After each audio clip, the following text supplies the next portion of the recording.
काव्या सही कह रही थी। कोर्ट से वापस लौटने के बाद तुम्हारे तो तेवर ही बदल गए। जिंदगी बदलनी है तो खुद को भी तो बदलना पड़ेगा। पहले वाली अनुपमा जैसे थी वैसी रहकर तो कुछ भी हासिल नहीं हुआ। और अब हासिल करने के लिए तुम एक पराये मर्द का सहारा ले ली। शर्म नहीं आती तुम्हें? पराये मर्द? कौन? अद्वैत। और कौन? तुम्हें क्या लगता है कि मुझे कुछ दिखता नहीं है, कुछ समझ में नहीं आता है? तुम्हारा उसके साथ वो जोर जोर से हंसी मजाक करना, वो क्यों कर रही हो मुझे सब पता है। इसीलिए तो तुम्हारी उसकी जो दोस्ती है उसकी वजह से उसने तुम्हें यहाँ पे डांस क्लासेस शुरू करने दी। 3 बच्चों की माँ हो तुम, अभी अभी तुम्हारा डिवोर्स हुआ है और तुमने नया दोस्त भी बना लिया। वाह वाह अनुपमा, तुम तो सच में बहुत फास्ट निकली। चुप चुप।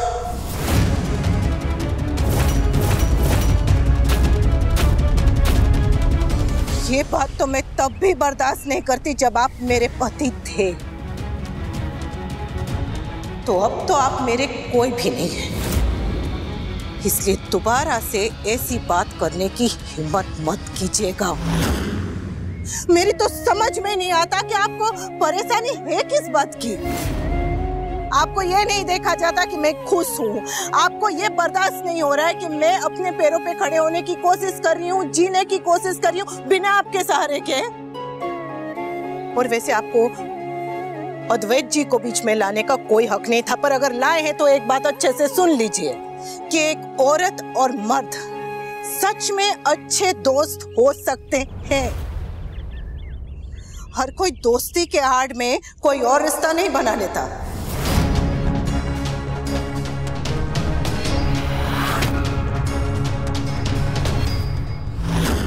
और मैं जो कुछ भी कर रही हूँ अपने लिए कर रही हूँ, जो कुछ भी करूंगी अपने लिए करूंगी। और वैसे अगर आपको मेरी हंसी चुभती है तो या तो आदत डाल लीजिए या तो कान बंद कर लीजिए, क्योंकि अब वो रोने धोने वाली कहानी खत्म हो गई। अब आपको अनुपमा हंसते हुए नजर आएगी, हिम्मत से आगे बढ़ते हुए नजर आएगी। सच के साथ तो पहले भी थी, अब गलत के खिलाफ आवाज उठाते हुए नजर आएगी। वैसे आप भी खुश रहने की कोशिश कीजिए ना, मुस्कुराने की कोशिश कीजिए। Smile please. इतना भी मुश्किल नहीं है, कोशिश करेंगे तो हो जाएगा।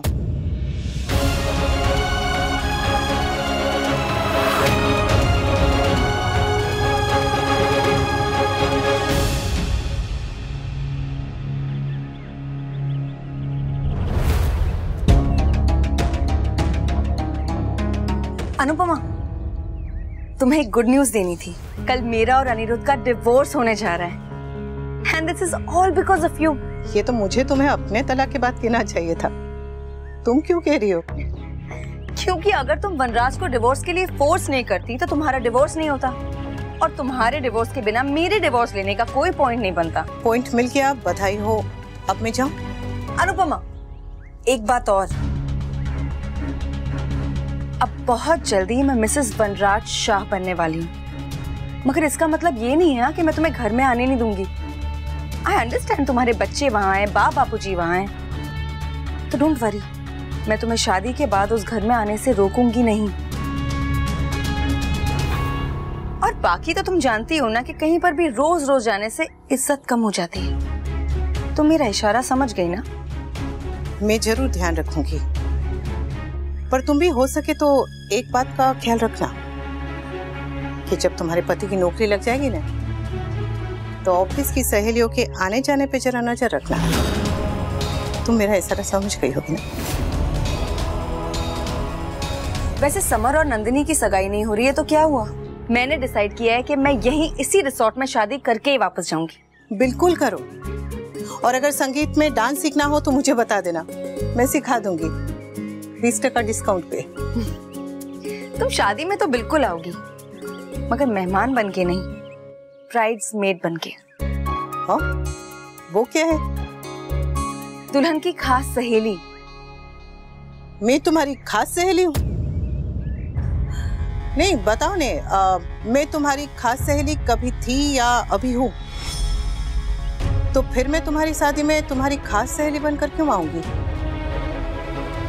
मैं आऊंगी जरूर, लेकिन वैसे ही जैसे गली में किसी की भी शादी में जाते हैं ना, लोग शादी में आते हैं, 101 का लिफाफा देते हैं, फिर कड़ी चावल और आमरस खाते हैं और दुल्हन के मेकअप में कमी निकाल कर चले जाते हैं।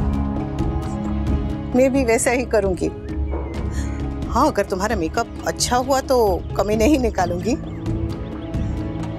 लेकिन इससे ज्यादा खास दोस्ती मुझसे नहीं हो पाएगी। अब तुम जानो, तुम्हारे श्री वी जाने और भगवान जाने। अरे सुनो, अगर तुम्हारे मन में, तुम्हारे दिमाग में वो वाला सीरियल चल रहा है जिसमें मैं आके तुम्हें दुल्हन की तरह सजाऊंगी और फिर किसी कोने में जाके ऐसे मुंह में पल्लू दबा के रोऊंगी, तो मेहरबानी करके चैनल बदल देना।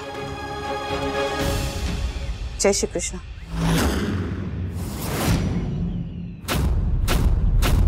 ये मैदे की कटोरी तो तैयार ही बैठी है। जब तलाक हुआ नहीं था तब वो शादी का न्योता लेकर आ गई थी। अब कल तलाक हो जाएगा तो घोड़े पे बैठ के आ जाएगी। हाँ, वो भी कर सकते। हाँ, क्या गर्लफ्रेंड ढूंढी है तूने? पर एक बात है, वो मैदे की कटोरी साफ साफ कहती है जो वो चाहती है। अब तू क्या चाहता है? तुझे काव्या से शादी करनी है? इस घर में हमेशा के लिए तू उसे लाना चाहता है? वाह, मेरा एक जॉब इंटरव्यू है, बहुत इंपॉर्टेंट है, कोई मुझे डिस्टर्ब ना करे। लिख ले, ये मैदे की कटोरी से शादी नहीं करेगा। सर्जरी? जी हाँ, वो भी बहुत जल्द। देखिए, ये एडवांस प्रोसीजर है, इसकी सर्जरी में ज्यादा वक्त नहीं लगता और रिकवरी भी काफी फास्ट होती है। आपको याद है मैंने आपसे क्या कहा था? It's all in your mind. You just have to be mentally very very very strong. और मेरा काम आने तो मुझे लगता है आपको अपनी फैमिली को भी इन्फॉर्म कर देना चाहिए। तो जहाँ तक हॉस्पिटल और सर्जन का सवाल है उन्हें मैं देख लूंगा। ओके जी गुरुजी, थैंक यू।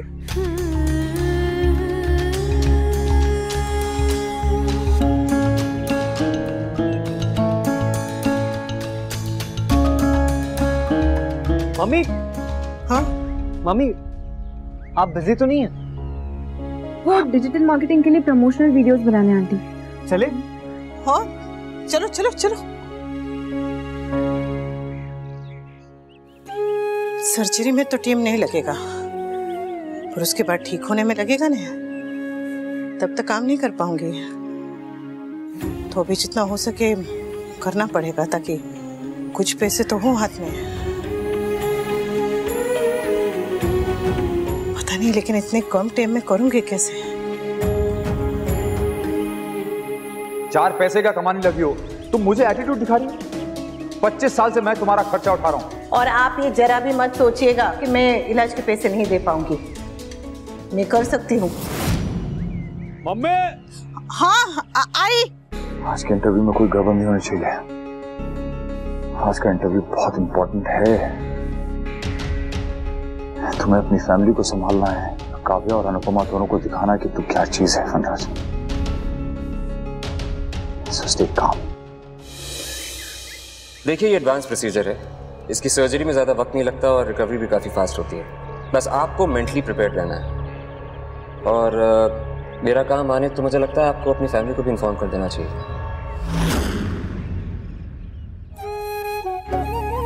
समर नंदिनी की सगाई थी इसलिए नहीं बताया, पर अब न बताने की कोई वजह नहीं है। आज तो बताना पड़ेगा। वी जल्दी चलो, 10:30 बजे हमें कोर्ट पहुंचना है और 9 यहीं बज गए।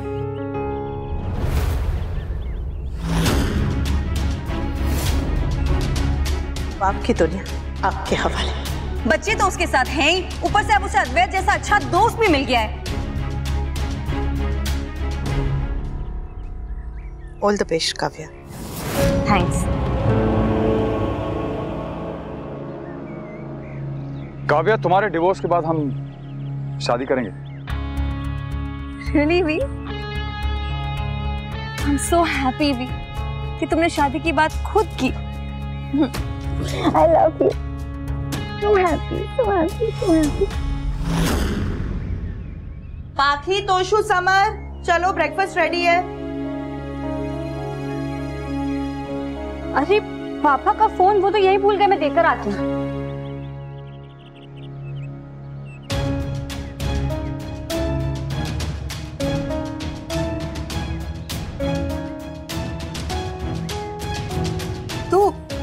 मेरे घर की दहलीज तेरी लक्ष्मण रेखा थी ना, तो उसे पार करके यहाँ क्यों आई? बा, वो मेरी टेस्ट रिपोर्ट आ गई।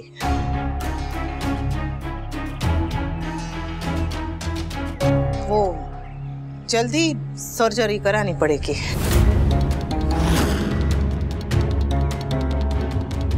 सर्जरी? हाँ, मुझे कैंसर है।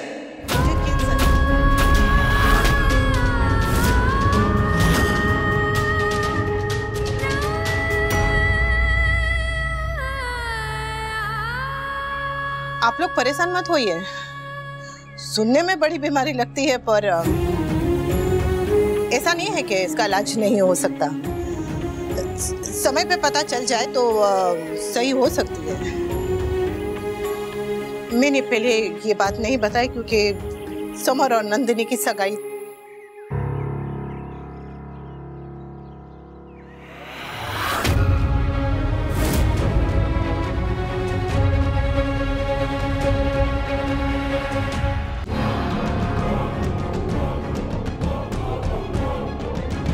मैं फोन भूल गया था, इसलिए वापस लेने आ गया। मुझे पता नहीं कि तुम यहाँ क्यों आई हो, पर अब आ गई हो तो 1 मिनट।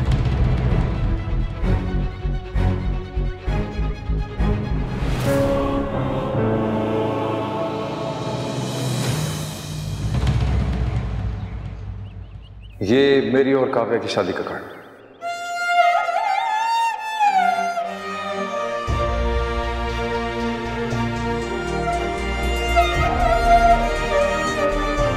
इंग्लिश में है, शायद समझ में ना आए तुम्हें, पर ये डिजाइन वगैरह देख के तो बता सकती हो ना कैसा है। बहुत अच्छा कार्ड है। भगवान को चढ़ा दिया था मैंने, बस अब सबको बांटना बाकी है। पर मैंने सोचा था कि सबसे पहला इनविटेशन कार्ड मैं तुम्ही को दूंगा। शादी में जरूर आना। आऊंगी, मैंने काव्या से भी कहा है और आपसे भी कह रही। आप दोनों की शादी में मैं जरूर आऊंगी।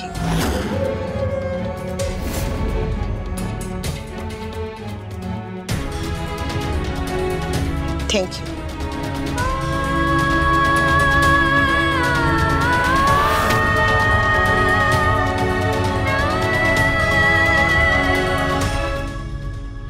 Wrong timing mister Shah. Mummy की बायोप्सी रिपोर्ट्स।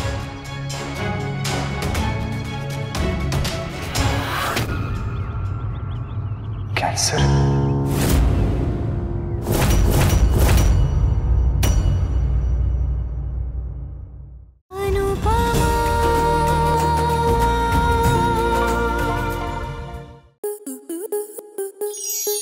स्टार प्लस के ऐसे ही और बेहतरीन लम्हे देखने के लिए सब्सक्राइब करें हमारे YouTube चैनल को।